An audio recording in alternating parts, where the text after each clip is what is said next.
shaking the earth. Watch these mountains move. We'll make history, 'cause there's nothing you can do.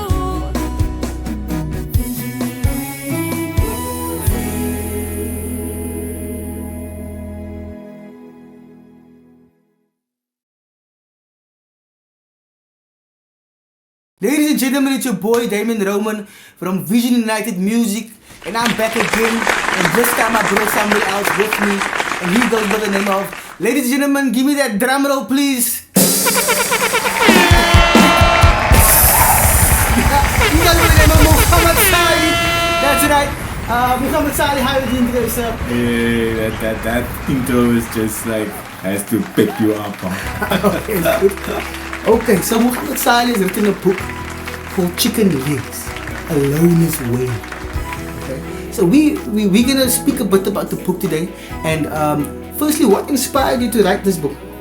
So the main reason I wrote the book was to I call it defragment my mind, because what that means in computer terms, when your computer is full of programs and it's not working so greatly, so you unclutter it so that it can work better. Okay. So you call it defragment. It's like you organize everything correctly. So I needed to organize my thoughts and my troubles and everything, and the best way I found to organize my thoughts is to write it down, not to think about it, because it goes in a circle. Because when you write it down in a logical way, it kind of organizes the thoughts better and you get much deeper into it. And the reason why I wanted to do this was to get a little bit more happiness, because I was reaching a point in my life where life was like when you're young, you have hope and you want to do things and you want to reach goals, and you have all this like, wow, you can climb the moon or whatever, stuff like this, or fly to the moon. Okay.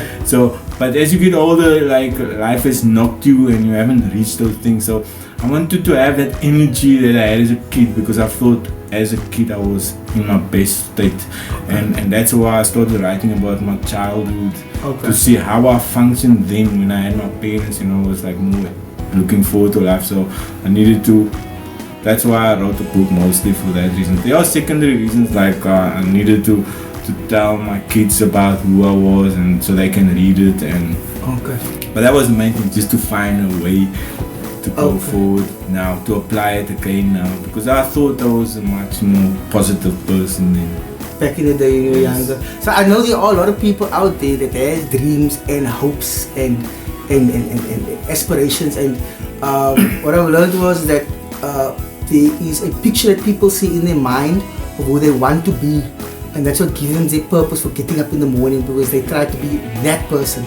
So there was incidents in your books and certain things that, what is one of the highlights that you really like in your book, without giving too much away? What did you say is one of your highlights? I mean, I think for me, like, there are many stories, in there, and things that was funny, whatever, different kind of stories. But for me, the main thing that I found after writing it, based on my first main goal, was that, like you said, everybody have this dream of, like, for me, my dream, I wanted to be like the fastest runner, 100 meters. I want to have the world record in 100 meters. But in life, you try, you do these things, but then there's like external circumstances or people or societies and things that prevent it from happening. So every time you want to reach something, you're not getting there. Obstacles, so it's stopping it, or the weather, or the government, or whatever, or your mother. So what you do in that case as a kid, like now, if I want to do something and I get stopped, it kind of devastates me, puts me in like a down stage because of years of not reaching anything. But when I was a kid, when I was blocked and stopped, I didn't get devastated. I was like, okay, you don't want me to join the club, I will go run in the park, and I'm gonna enjoy myself running in the park. And it was great running in the park, and I felt good running in the park. So I would do like a lot of small things and achieve those small things, and that made me feel good. And I could go on, and I always had hope and continuing. Even though I didn't reach the big thing, I was reaching smaller things. Like I learned to tie my shoelaces, but I didn't know how. When I was 5 years old, I said, today I'm gonna learn how to tie my shoelaces. And my mother's like, okay, can I show you? I said, no, I'm gonna learn it myself and sit here until I can figure it out. and I tied my shoelaces and I felt like cool. So like small things like this. So that would be like the main thing I find from the book. Okay. Yeah. Awesome. We're gonna take a short ad break and then we'll come back and discuss the book further. See you now. Are you a singer? Would you like the opportunity to record a song in studio plus an additional music video? All you have to do is send a voice note of yourself singing any song to 076 508 0382 and we'll get back to you. Vision United, giving you the opportunity you deserve. Well, weak people are a problem in general. And I don't mean physically weak, I mean cowardly, let's say, and deceitful, because I'm thinking it more in terms of moral weakness. Well, there's a variety of reasons. First of all, if you can't support your own weight, let's say, then someone else has to do it.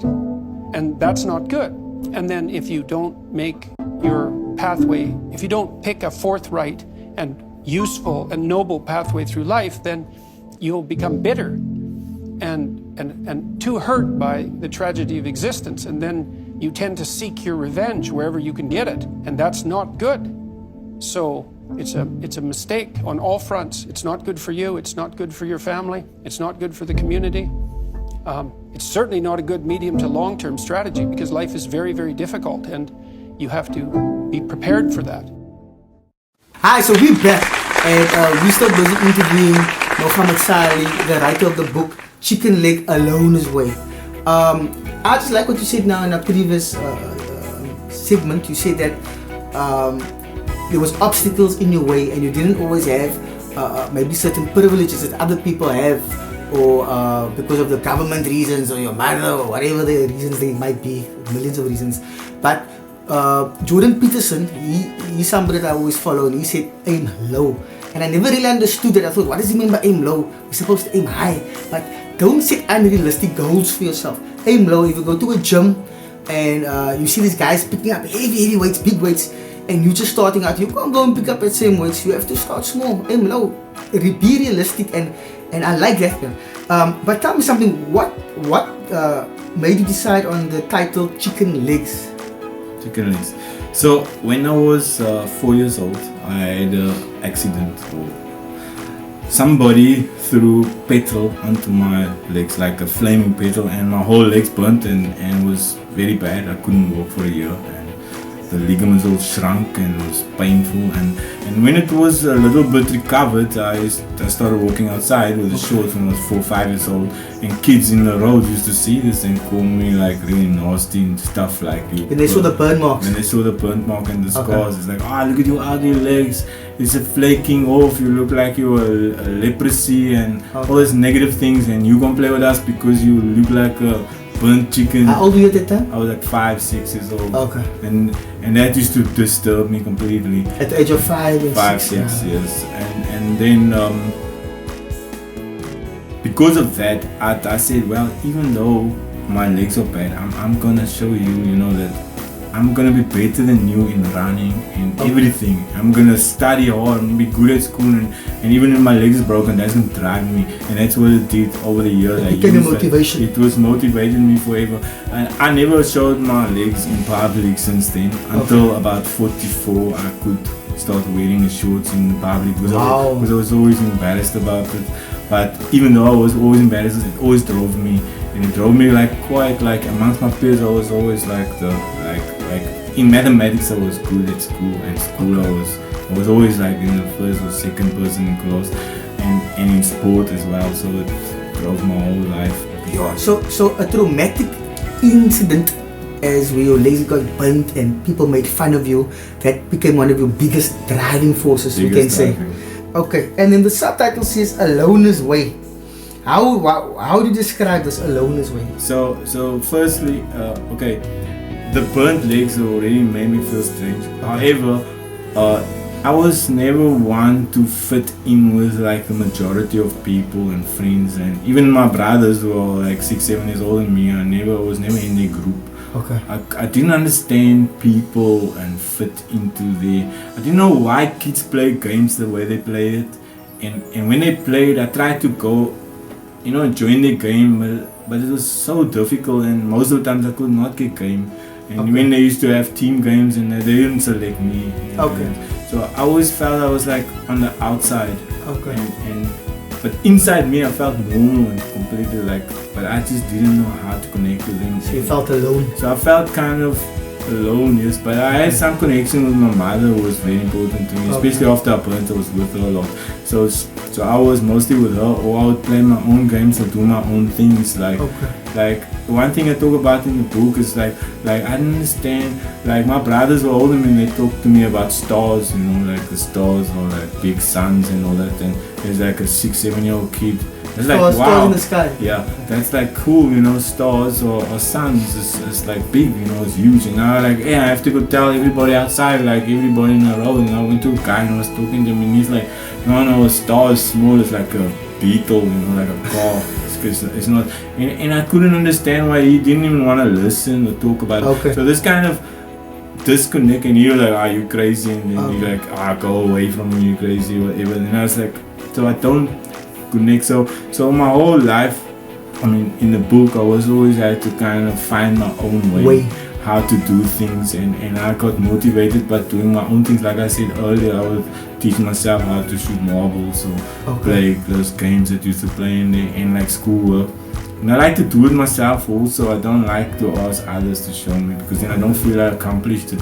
In doing things, I find like just by doing things, like nowadays I'll just sweep the and clean the house and stuff like this, whatever. I'll paint the carpet. When you do something, it's as if your body rewards itself, like you achieve something, and that small reward, it gives you like happy feeling. So the more, if you feel like really not great, do something, whatever it is, like even if it's like, especially if it's like simple stuff also, just do it, because at least for me it makes me feel okay in that moment, and I'm not thinking of the other bad things that I couldn't play with the other kids. I don't think of that. I think, okay, I'm just practicing my marbles now. I like that what you're saying, because there's a saying I also say that it doesn't matter what you do in life, whether it be now you're designing your marbles, but as long as you're busy, that's important. Just be busy, rather than not being busy. It's like they say, work is like a therapy.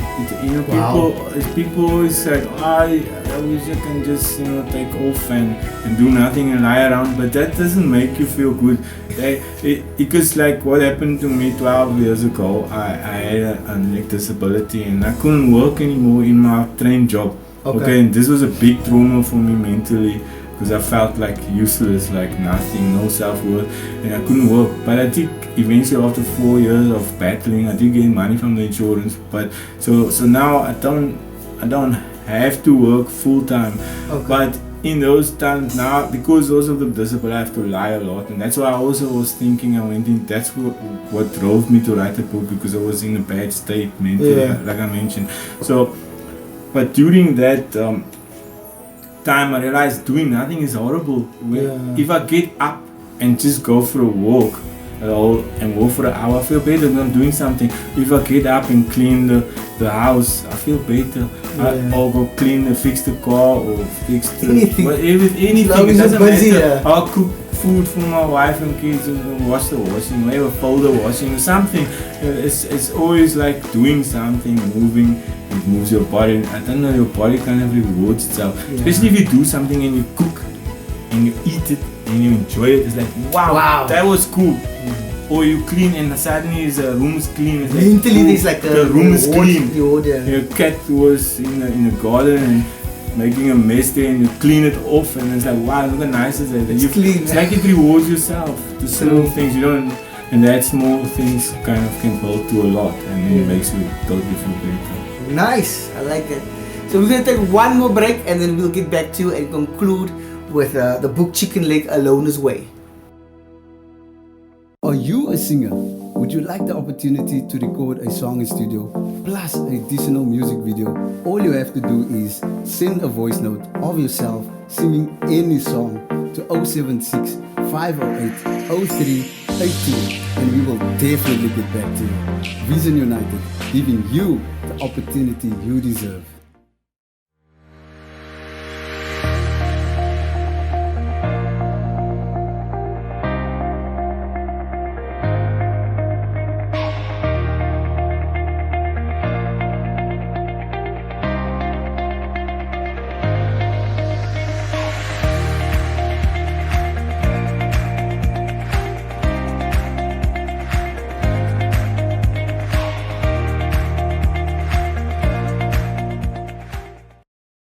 Hi, so we're back and we're speaking to the writer of the book Chicken Leg Alone His Way. He's Mr. Mogamad Salie. So it's so nice to have you here today and to share with you and hear your thoughts.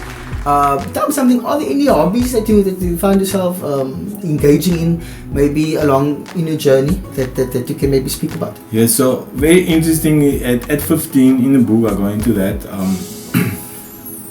My brothers, they were doing like push-ups, and then I discovered I can't do push-ups. I was like totally weak because I never tried it in my life before. Although I was quite active running around, but I never did push-ups. So I discovered I can't do it, and I went crazy, and I was like, wow, it's like ridiculous. I can't even do a push-up, so I'm going to practice that. Yeah. And I can be very obsessive, directed. So when I started doing the push-ups, it soon I could do a lot. Okay. And then I started doing all kinds of exercises and everything. And always as a kid I wanted to be like Bruce Lee, So as a kid I wanted to be like Me Bruce too. Lee. There's even a story in there where I met a friend, guy is this one chapter, and he told me, Bruce Lee comes to me at night in my sleep and teaches me that all you need to do is you need to say a few special words. And then he teaches you. So he did, and eventually after a long story he taught me these little words. Okay. And What are the words? Can you say? I can't remember the words, but okay. by the point it was something I had to say. But then I come back to him and I say like,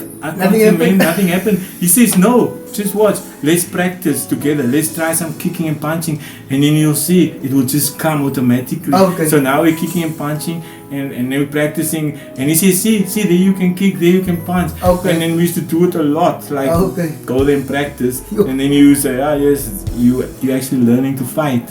And so I always wanted to learn to fight. So at 15, 16, I started to karate, and I got very obsessive about it, doing push-ups. Because like I didn't connect with people, so I used to be in my room exercising alone instead of going out. To me, Saturdays, like even as like a teenager, I didn't go out, anywhere. I trained in my room, do push-ups. I could do one-arm pull-ups. That's like super difficult. Yeah. So this continued in my life and never stopped until when I was 24. I discovered Jiu Jitsu, like the UFCs and that, and I wanted to learn that because. And then as soon as I found out, I had to learn this, so I never stopped since 1994. So who was the first jiu-jitsu person or exposure? Was it the UFC? Was it one of the jiu-jitsu fighters, or who was the first person you saw when you saw jiu-jitsu?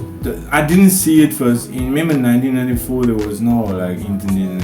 There was internet, but not like now. So there was an article I saw in a magazine about the UFC 1 and 2, and that Gracie won those two competitions. He was like 80 kilos. There was no rules, no time limit, and no weight divisions, and he won. And there was a whole lot of different arts as well. Yes, and that fascinated me, and I was like, I need to learn that. And then I never stopped. And that was 1991. I heard about the first in 1996, 1997. I ordered CDs from America, from the Gracie family, because in South Africa there was no access. Nobody taught it, nothing.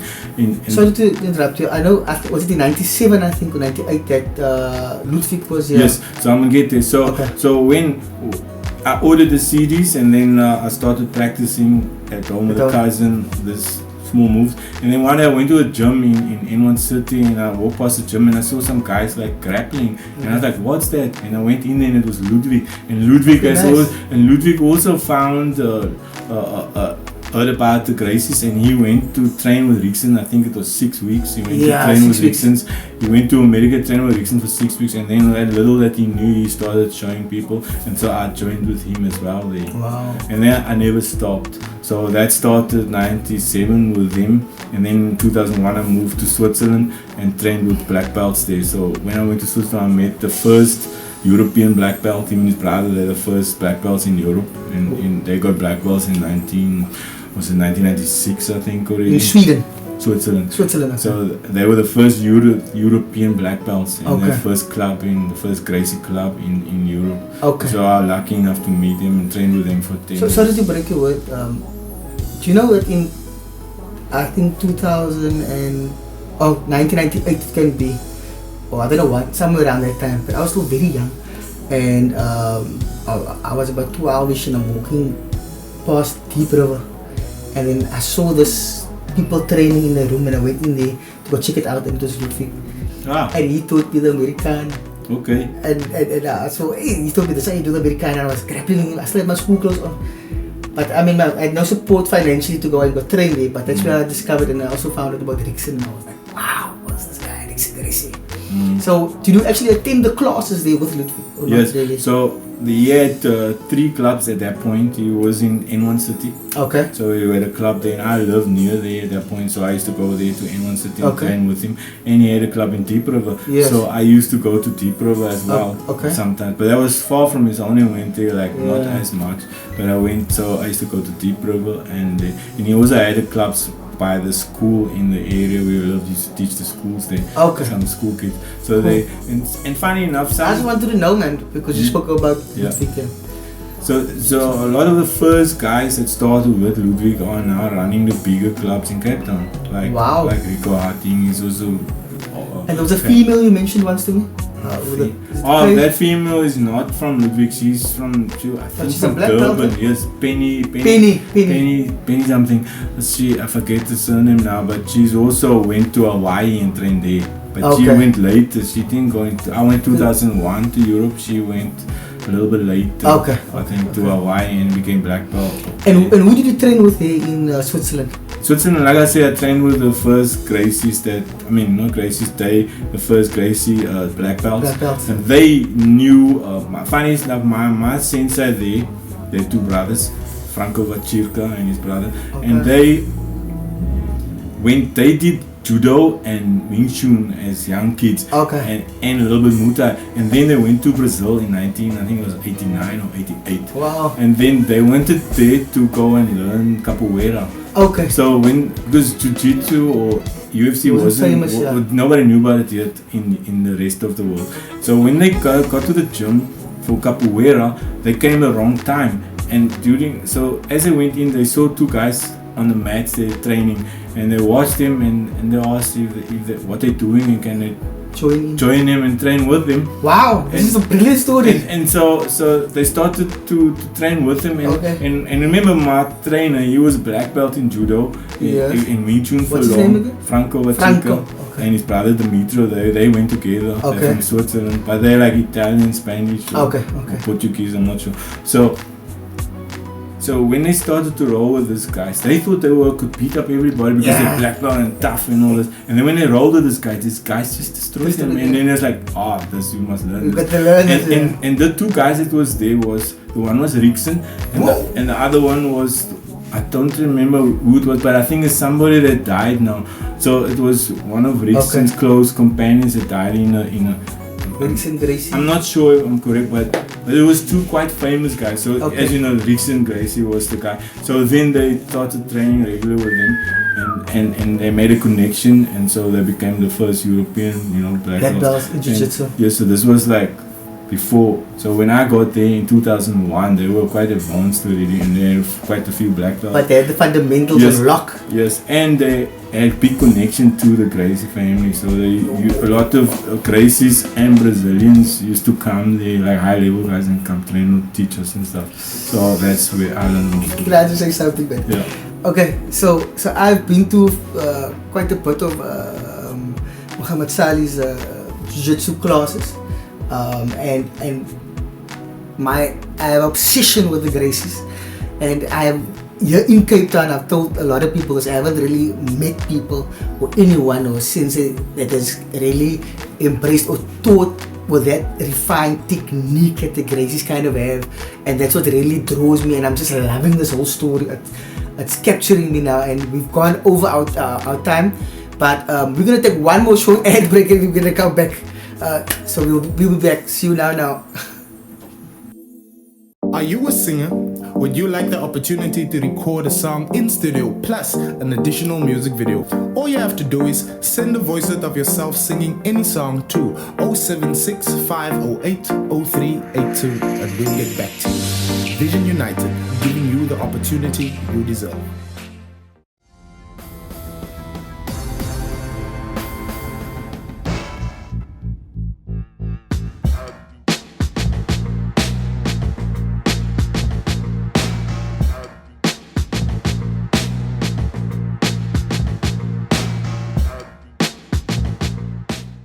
Hi, we back again. So we're just going to continue our conversation, and we are basically interviewing Mogamad Salie, the writer of the book Chicken Legs Alone His Way. So you spoke about the jiu-jitsu now and training with those black belts in Switzerland. Franco, can you elaborate a bit more? Maybe tell me about any of the competitions or anything that took place. So they were like, at that time. Can you imagine? Like, I'm a little bit confused about the dates now, but I think he got his black belt around about 96 or something. Okay. And I'm not sure if the first world championship in jiu-jitsu was 96 or 99, but I know in the first world Brazilian IBJJF, that's the biggest organization, the first world championship, they sent 4 guys to that competition from Switzerland in the black belt division. Okay. But they've been training with the Gracies for long. Yeah. So it was him, his brother, and 2 of his students. They all competed in the black belt division in the world championship. That's the tough division. And there was like even though it was the first company, he always tells me there was like a lot of people competing, you know. So and he came 4th in his weight group in heavyweight, and his brother, his brother could have also been 3rd or 4th.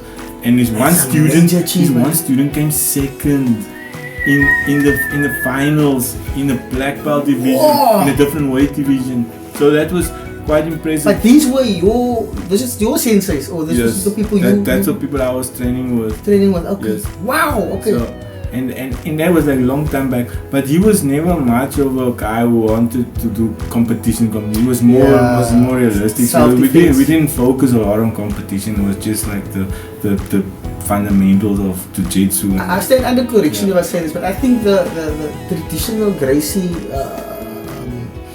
concept was basically for self-defense, or wasn't it really for what I've learned from them was it was self-defense. It's about staying safe. Wherever body is attacking you, you want to stay safe and in a best situation and not to get hurt. So then you try to stay safe wherever attack is coming or whatever. So that's the main thing. So in a competition now, you can't have that, because to stay safe is different than if you have to fight 3 minutes. If you fight 3 minutes, you can go crazy for a while, you know, after 3 minutes you stop. But if you're gonna fight safe, you don't know how long you have to survive. So you could fight for 3 minutes, you could fight for an hour, so you can't go waste energy. Yeah, so competition is different to streets. You need to be safe as long as possible. So that was what they were focusing mostly, in my opinion. Can we come back to your training in Switzerland? Yeah. Tell us more about your training.